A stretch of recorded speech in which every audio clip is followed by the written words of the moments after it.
জগদ্ধাত্রী সিরিয়ালের আরও একটি আপডেট নিয়ে চলে এসেছি। ভিডিওটি লাইক দিয়ে দেখা শুরু করে দিন। আজকের পর্বে আমরা দেখতে পাবো দুর্গা জ্যাসান্নাল রূপে জগদ্ধাত্রীর কেসটা সমাধান করতে চাইতেছে।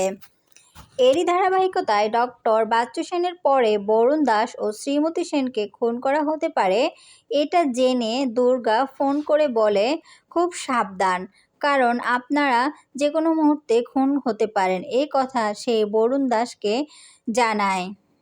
ওইদিকে জ্যাসান্নালকে দেখা যাচ্ছে আশেপাশেই। এই কথা জানতে পারে কৌশিকী। কৌশিকী ভাবে জ্যাসান্নাল তো বাড়িতেই আছে, তাহলে কাকে দেখা যাচ্ছে বাহিরে? তাহলে কি দুর্গা? দুর্গা জ্যাসান্নাল রূপে বাহিরে ঘুরে বেড়াচ্ছে, এমনটাই কৌশিকী ভাবতে থাকে মনে মনে। তো কি ঘটতে চলেছে? কৌশিকী কি দুর্গাকে ধরে ফেলবে জ্যাসান্নাল রূপে? হ্যাঁ দর্শক, এমনটাই দেখতে চলেছেন আগামী পর্বে। ভালো লাগলে আমার চ্যানেলটিকে সাবস্ক্রাইব করে দেওয়ার অনুরোধ থাকলো।